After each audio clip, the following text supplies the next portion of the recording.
नमस्कार, मैं हूं सौरभ शर्मा। नरेंद्र मोदी को 7 चरणों में 7 सीटें और जोड़नी है। चुनाव शुरू होने से 3 दिन पहले 393 पर आंकड़ा पहुंच चुका है। नरेंद्र मोदी ने नारा दिया है 400 का, अब की बार 400 पार। अब 400 पार करना बहुत दूर नहीं लग रहा है। आज आए ओपिनियन पोल से 5 बातें बिल्कुल साफ हो गई। पहली बात, नरेंद्र मोदी की पॉपुलैरिटी अपने हाईएस्ट लेवल पर है। राहुल गांधी की पॉपुलैरिटी अपने लोएस्ट लेवल पर है। दूसरी बात, बीजेपी की टैली एकदम हाईएस्ट पर होगी और कांग्रेस की टैली बिल्कुल लोएस्ट पर जाएगी। नरेंद्र मोदी बीजेपी को टॉप पर ले जाएंगे, राहुल गांधी कांग्रेस को बॉटम पर ले आएंगे। तीसरी बात, नरेंद्र मोदी की पार्टी किसी भी राज्य में 0 पर आउट नहीं हो रही है। हर राज्य में बीजेपी का खाता खुल सकता है और राहुल की पार्टी देश के आधे राज्यों में 0 पर आउट हो सकती है। चौथी बात, इंडी अलायंस यानी 28 पार्टियों का एक साथ आना भी सैकड़ा पार नहीं कर पा रहा है। 100 का आंकड़ा यह अलायंस नहीं छू पा रहा है। और पांचवी बड़ी बात, पंडित जवाहरलाल नेहरू के बाद हिंदुस्तान की राजनीति में सिर्फ मोदी हैं जो जीत की हैट्रिक लगाने वाले हैं। 5 बड़ी हेडलाइंस आपने सुन ली। आगे की एक एक बात देखिए और समझिए इस रिपोर्ट में। राहुल आजकल मोदी की आंखों में आंखें डालकर देख रहे हैं। वो मोदी की आंखों में ऐसा क्या ढूंढ रहे हैं? राहुल आजकल मोदी का चेहरा पढ़ रहे हैं। वो मोदी के चेहरे में ऐसा क्या देख रहे हैं? His face in his eyes. His face in his eyes. Modi की आईज, मोदी का फेस, मोदी की आईज, मोदी का फेस, एक जैसा टेप बजाकर राहुल ऐसा क्या डिकोड करने की कोशिश कर रहे हैं? क्या मोदी 400 के पार जा रहे हैं, इसलिए राहुल इतना घबरा रहे हैं? राहुल की घबराहट की वजह मोदी खुद कैसे बता रहे हैं? कहते हैं 400 पार क्यों?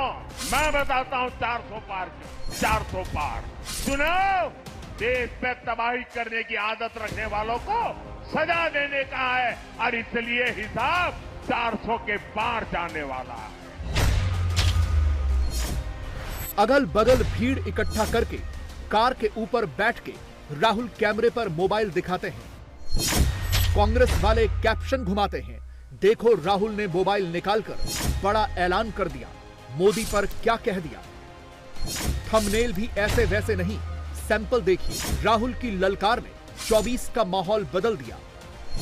मोदी तो डर गया, राहुल ने जमकर धोया। कांग्रेस वाले ऐसे ऐसे नैरेटिव तो बनाते हैं, मगर खुद राहुल अपने लिए ठीक से बैटिंग नहीं कर पा रहे।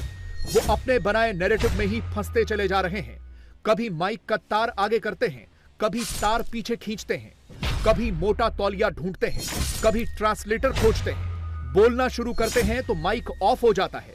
बार बार माइक टैप करते हैं और राहुल के चेहरे का रिएक्शन सोशल मीडिया पर चर्चा का विषय बन जाता है।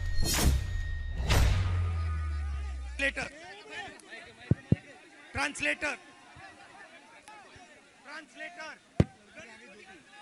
Where's Jyoti? Translator. Jyoti. Jyoti. Hello. Brother, I need a translator. Translate कौन कर रहा है? मोटा लाओ यार. मोटा तौलिया लाओ. Stand here.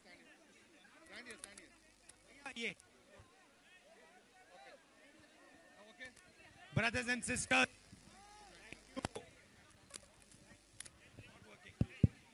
thank you for coming out inside.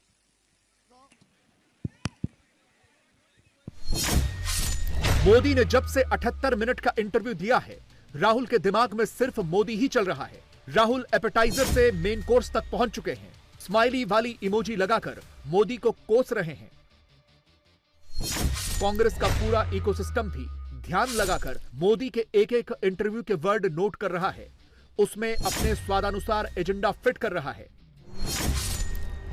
Rahul के करीबी नेता मोदी के इंटरव्यू में कौन सा शब्द कितनी बार बोला गया, ये ढूंढने लगते हैं।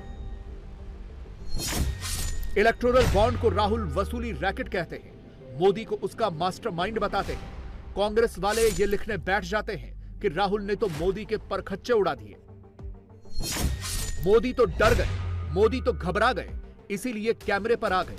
कांग्रेस के सोशल मीडिया अकाउंट्स पर ऐसे कैप्शन वाले वीडियो बनते हैं और फिर जैसे ही राहुल कार में बैठते हैं तो एक बार फिर से वही रटा रटाया स्क्रिप्ट पढ़ने लगते हैं।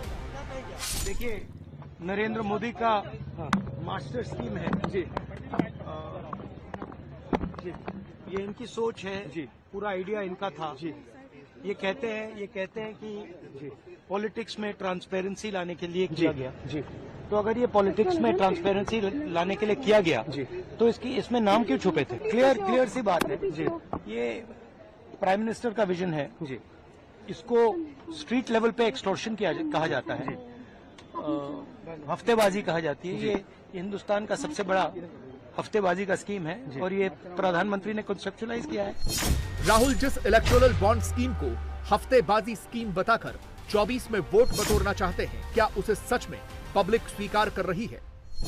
कांग्रेस का इकोसिस्टम राहुल को जिस अंदाज में फिल्मी हीरो की तरह प्रोजेक्ट करके राहुल जो कहते हैं वो डेफिनेटली करते हैं जैसे भारी भरकम शब्दों वाले पोस्टर छाप रहा है, क्या पब्लिक उसे एक्सेप्ट कर रही है? कांग्रेस जिन राहुल गांधी को न्याय योद्धा साबित करने के लिए मेहनत कर रही है, क्या ग्राउंड पर उसका रत्ती भर भी असर हो रहा है? क्या 24 में कांग्रेस का वोट बढ़ रहा है? 19 अप्रैल की वोटिंग से ठीक पहले के फाइनल ओपिनियन पोल में कांग्रेस का ग्राफ ऊपर गया है या नीचे खिसका है? राहुल वायनाड जीत रहे हैं या हार रहे हैं? डिटेल थोड़ी देर में देंगे, मगर उससे पहले दूसरे विरोधियों की टाइमलाइन भी चेक कर लीजिए। राहुल केरल में माइक का तार आगे पीछे कर रहे हैं तो दीदी स्टेज पर ही लेफ्ट राइट करने में बिजी हैं। मोदी का इंटरव्यू तो दीदी की पार्टी के नेताओं ने भी देखा है, दीदी ने भी देखा ही होगा। तभी तो टीएमसी के सांसद मोदी के इंटरव्यू में फैक्ट चेक के पीछे छिपकर अपना खुद का क्लेम फिट कर रहे हैं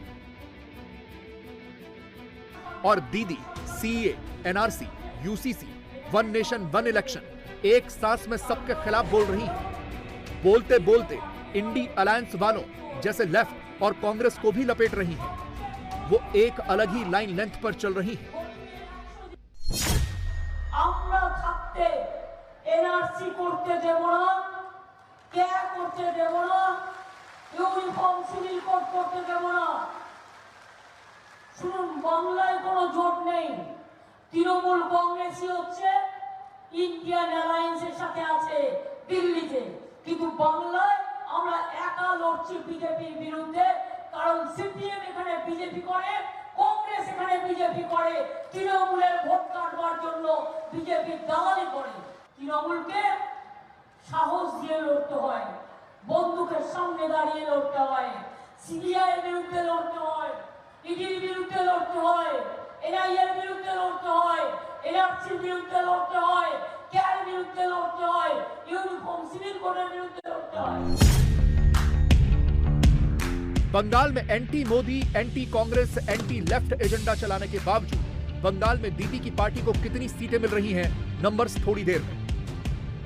बिहार से लेकर यूपी और महाराष्ट्र तक राउंड 1 की वोटिंग से ठीक पहले मोदी पर ऑल आउट अटैक हो रहे हैं। इधर तेजस्वी हैं, अखिलेश हैं, उधर उद्धव हैं। आरजेडी वाले अपनी टाइमलाइन पर मोदी के खिलाफ झूठ झूठ झूठ वाली पटकथा लिखकर बैठ गए हैं। लालू भी वही झूठ झूठ वाली रील बनाने में बिजी हैं, पोस्ट फैलाने में बिजी हैं। Akhilesh full light camera action कर रहे हैं, वीडियोग्राफी, फोटोग्राफी सब चालू है और इन सब के टारगेट पर सिर्फ और सिर्फ मोदी है। तो मोदी जी तो हम ही लोग को गाली देंगे और तो कोई काम तो है नहीं। काम किया होता तो काम का जिक्र करते, लेकिन आप एक बात समझ लीजिए, मोदी जी ने केवल दिया क्या है देश को? बेरोजगारी दिया है, महंगाई दिया है, मोदी जी ने गरीबी दी है और जुमला दिया है। यही 4 चीज मोदी जी ने पूरे देश को दिया है। भारतीय जनता पार्टी का बैंड बज गया है। ये वसूली पूरा देश और दुनिया जान गई है। जिन लोगों ने ये चंदा वसूली की है, इस बार जनता उनका सफाया करेगी। 400 पार नहीं, इस बार 400 हार होने जा रही है। और इसलिए 400 हार होने जा रही है क्योंकि इन्होंने अपने भारतीय जनता पार्टी के हर लोकसभा के प्रत्याशी की होर्डिंग से तस्वीर गायब कर दी। उद्धव 24 के लिए अपनी पार्टी का सॉन्ग लॉन्च करने आते हैं तो अपने थीम सॉन्ग पर कम, मोदी पर ज्यादा बात करते हैं। मोदी के बैग में क्या है? मोदी का बैग कैसे खोला जाता है? कैसे बंद किया जाता है? मोदी की सिक्योरिटी कितनी है? ये सारे सवाल लेकर बैठ जाते हैं और अंत में मोदी की हार की अपनी गाथा सुनाते हैं। कि राहुल गांधी जी का सामान वो पूरा चेक कर रहे हैं, तो आज से और आज के बाद भी नरेंद्र मोदी जी और अमित शाह की बैग, उनके बैग में भी क्या है वो भी सब पूरी जनता देखेगी, ये मैं अपेक्षा करता हूं। प्रधानमंत्री जी कितना प्रोटेक्शन लेके घूमते हैं, उसका खर्चा कौन करता है? जो उनका आना जाना होता है उनका खर्चा कौन करता है? उनके बैग में क्या होता है? वो बैग कैसे खोली जाती है, बैग कैसे बंद की जाती है, वो पूरी जानकारी पूरी देश की जनता के नज़र के सामने आएगी, यही मैं आशा करता हूँ। प्रभु श्री राम एक शक्ति है, जरूर है, और उनके नाम का भरोसा देकर जो वोट मांग रहे हैं बिना काम के, उनको वो सबक सिखाएंगे। मगर क्या इतना मोदी मोदी करने से यूपी, बिहार, महाराष्ट्र और देश के कोने कोने से इंडी गुट की सीटें बढ़ रही हैं, या उल्टे मोदी को ही फायदा हो रहा है? मोदी विरोधी गुट को शॉक देने वाला फाइनल ओपिनियन पोल का डेटा क्या कह रहा है? मोदी 400 के कितने करीब हैं? 370 के कितने नजदीक हैं? चलिए एक एक करके सारा डेटा आपको दिखाते हैं। इंडिया टीवी CNX के मुताबिक 24 के चुनाव में एनडीए 393 सीटें जीत सकती है, यानी 400 में से 7 सीटें कम, जबकि इंडी अलायंस 99 सीटों पर आकर रुक सकता है। पार्टी वाइज डेटा देखें तो बीजेपी अकेले अपने दम पर 343 सीटों का आंकड़ा टच कर सकती है, यानी ये मोदी के 370 वाले टारगेट से 27 सीट कम होगा।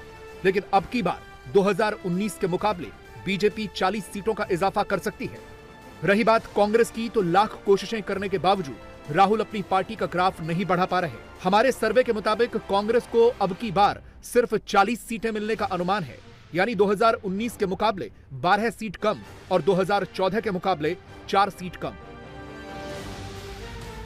इसका मतलब यह हुआ कि 2024 में कांग्रेस अपने वजूद के सबसे लोएस्ट स्कोर पर सिमटती हुई दिख रही है, और इसकी सबसे बड़ी वजह नरेंद्र मोदी है, जो 24 के पूरे चुनाव को 400 वाली उस पिच पर लेकर चले गए हैं, जहां एनडीए तो 400 के बिल्कुल करीब है, मगर कांग्रेस 40 पर और इंडी वाले 99 पर ही अटकते दिख रहे हैं।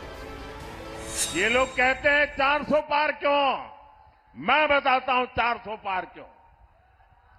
देश की जनता ने तय किया है 400 पार। एनडीए को 400 पार दे करके देश को लूटने वालों को, भ्रष्टाचारियों को, संविधान के साथ खिलवाड़ करने वालों को सजा देने के लिए भी वो हमें 400 पार देना चाहते हैं। ये चुनाव एनडीए को जिताने का भी है। ये चुनाव देश में तबाही करने की आदत रखने वालों को सजा देने का है, और इसलिए हिसाब 400 के पार जाने वाला है। मंगलवार को देश के कई हिस्सों में चुनावी रैलियों का पावरफुल शो हुआ। मोदी ने बिहार और बंगाल में मिलाकर टोटल 4 जनसभाएं की, और चारों में इलेक्शन का टोन हाई वॉल्यूम में ही रखा। बिल्कुल इसी पैटर्न पर जम्मू, उत्तराखंड और मध्य प्रदेश में अमित शाह ने मोर्चा संभाला। जेपी नड्डा ने तमिलनाडु में back to back 3 road show किए, और योगी आदित्यनाथ ने सहारनपुर में चुनावी गर्मी को बढ़ाया।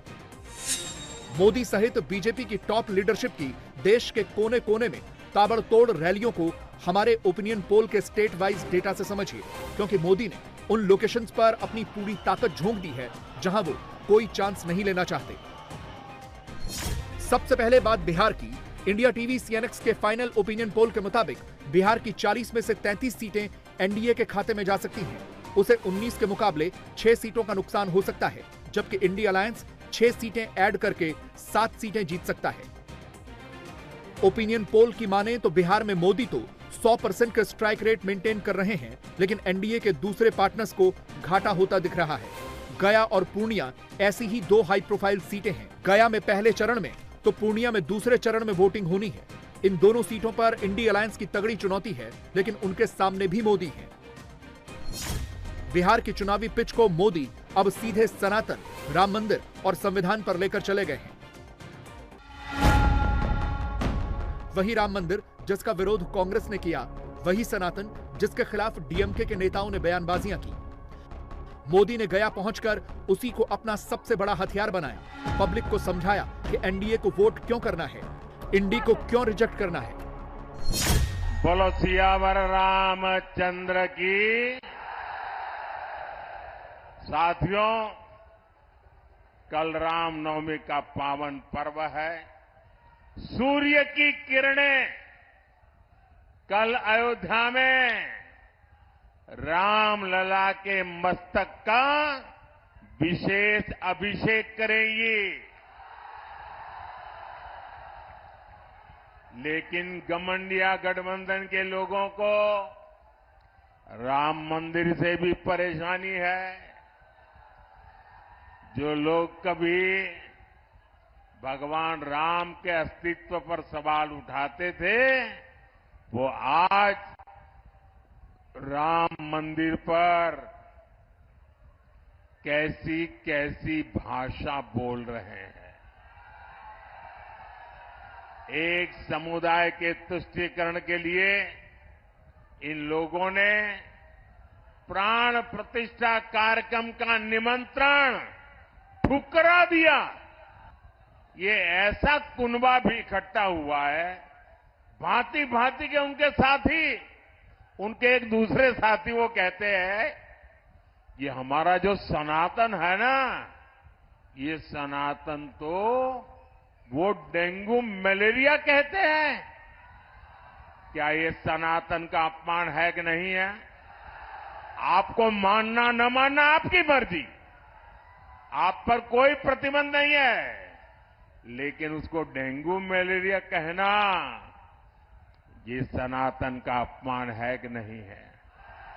हमारे ऋषियों मुनियों का अपमान है कि नहीं है? हमारे पूर्वजों का अपमान है कि नहीं है? आप मुझे बताइए, ये लोग क्या एक भी सीट जीतने के योग्य है क्या? इनको सजा मिलनी चाहिए कि नहीं मिलनी चाहिए? पूरे बिहार में से एक एक को साफ करना चाहिए कि नहीं करना चाहिए? सनातन पर मोदी की इस अपील का असर बिहार में जरूर पड़ेगा, लेकिन यूपी में तो इसका ट्रेलर अभी से दिखने लगा है। रामनवमी के दिन रामलला के कपाट पर सूर्य की किरणें, रामलला का सूर्याभिषेक और पूरा उत्तर प्रदेश राममय। तस्वीरें आने लगी हैं। दिव्य भव्य राम मंदिर अद्भुत अलौकिक रूप में देश के सामने है। अयोध्या में राम के भक्तों का जमावड़ा बता रहा है कि 24 में यूपी के दिल में क्या है। इंडिया टीवी सीएनएक्स के सर्वे में भी यह मूड दिख रहा है। यूपी की 80 में से 76 सीटें एनडीए जीत सकती है। इंडी गुट 4 सीटों पर सिमट सकता है। यूपी में अकेले बीजेपी को 72 सीटें मिलने का अनुमान है। कांग्रेस का खाता खुलना मुश्किल है। 4 सीटें समाजवादी पार्टी को मिल सकती हैं। यानी सनातन का विरोध करने वाले मोदी विरोधियों ने प्रधानमंत्री को तानाशाह साबित करने की जितनी भी कोशिशें की, लोकतंत्र खतरे में है, संविधान खतरे में है। राहुल और उनके साथियों ने इस तरह के जितने भी नैरेटिव चलाए, ये सब के सब 24 में फ्लॉप होते दिख रहे हैं।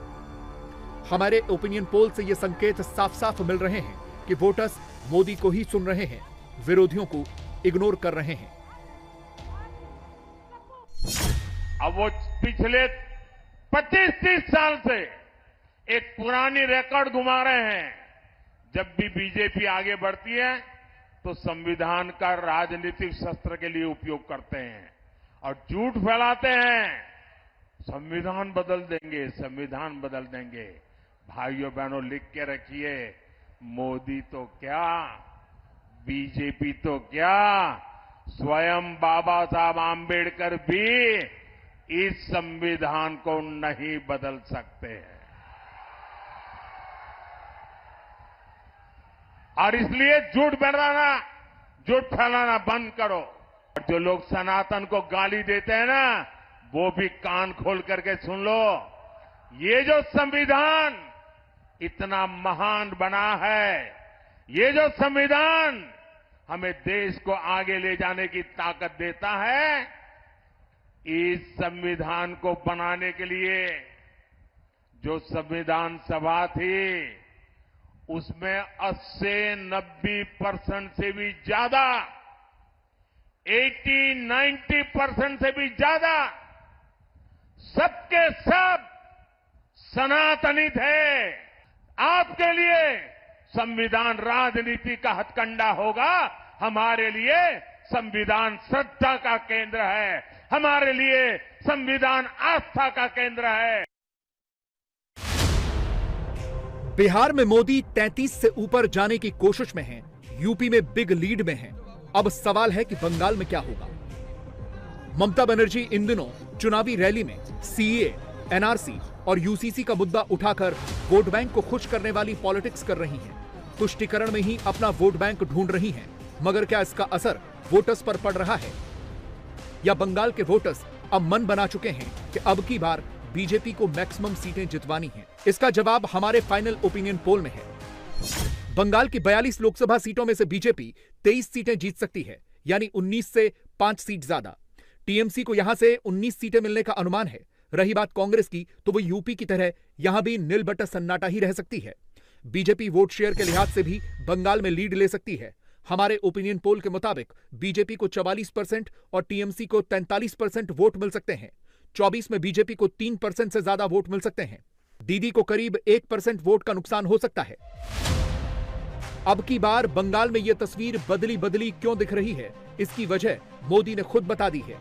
मुझे पता है टीएमसी ने हमेशा की तरह यहां रामनवमी उत्सव को रोकने की पूरी कोशिश की, सारे षड्यंत्र किए, लेकिन जीत सत्य की ही होती है। आज पूरा बंगाल कह रहा है 4 जून 400 पार, 4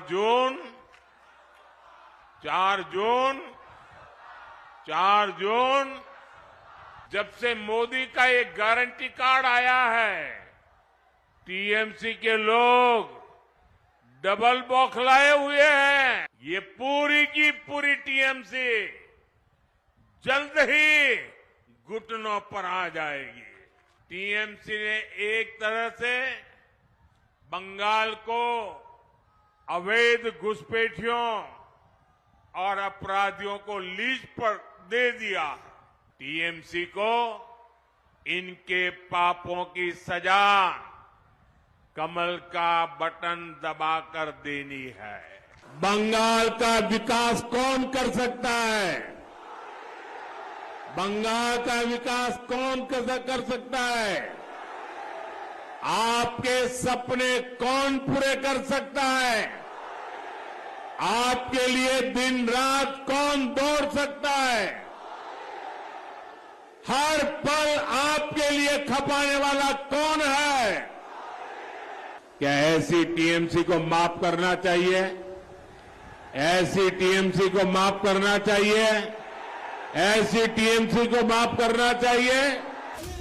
अब आपको दक्षिण भारत लेकर चलते हैं, जहां बीजेपी ने सबसे ज्यादा मेहनत की है। मगर क्या इस मेहनत का फल 2024 के चुनाव में वोटों में तब्दील हो सकता है? शुरुआत तमिलनाडु से करते हैं। इंडिया टीवी सीएनएक्स के फाइनल ओपिनियन पोल के मुताबिक तमिलनाडु के 39 में से एनडीए 6 सीटें जीत सकती है। अकेले बीजेपी को 4 सीटें मिलती दिख रही हैं। इंडी अलायंस यहां से 29 सीटें जीत सकता है। कांग्रेस को 8 और डीएमके को 17 सीटें मिलने का अनुमान है।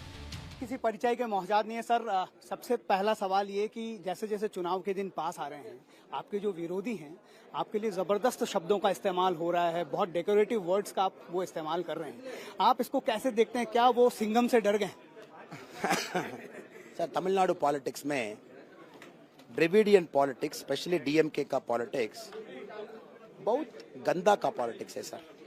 You speak very bad words against our North Indian friends, against Sanatana Dharma, against individual people also. The same people speaks bad about Modi also, Modi ji.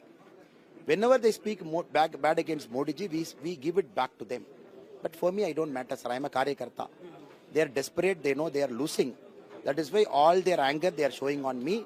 and they are calling me with all the bad words and bad language. But we are not bothered. We purely believe people will give an answer in Tamil Nadu day after tomorrow for the April 19th elections. And June 4th, people will answer to DMK people for all the bad language they are using.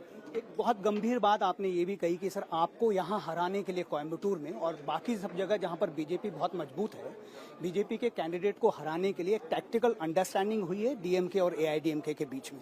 ये किस बिना पर आप ये बात कहते हैं? तमिलनाडु में दोनों पार्टी बहुत क्लियर है सर।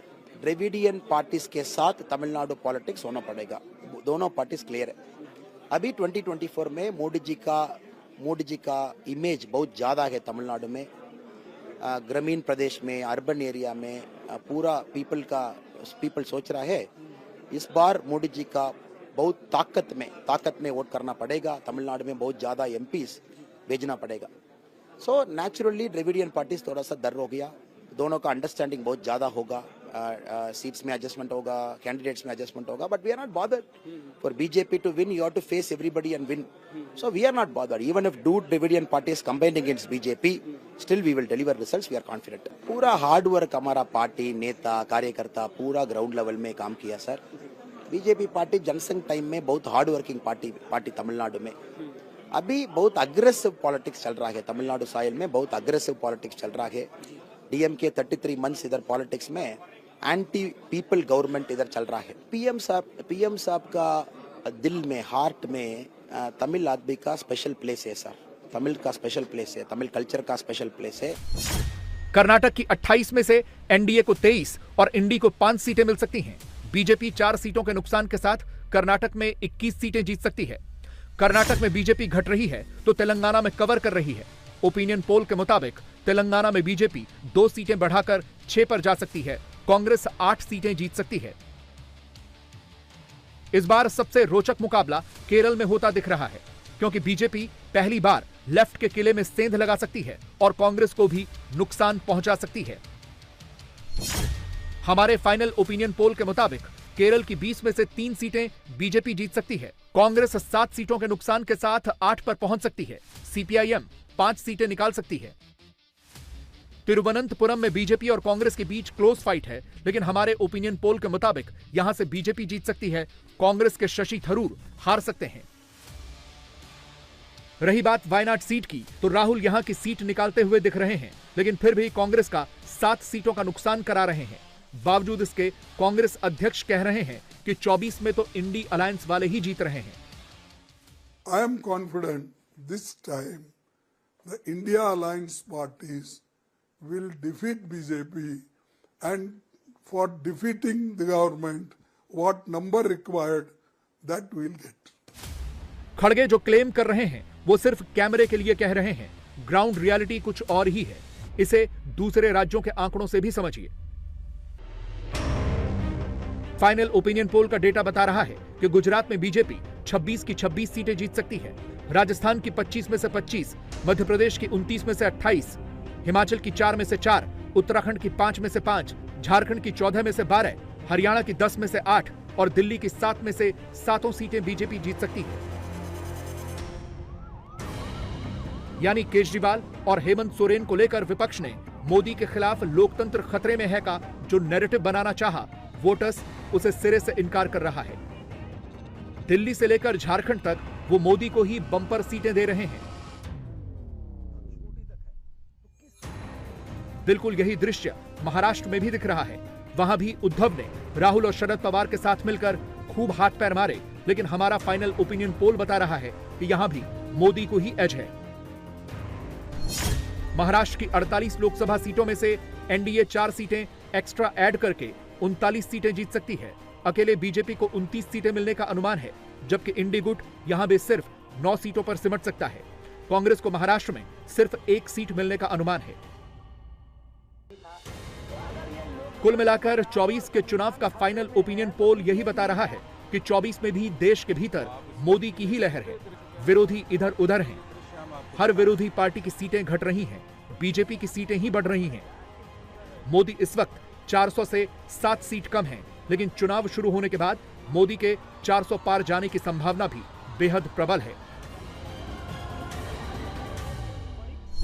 फिर एक बार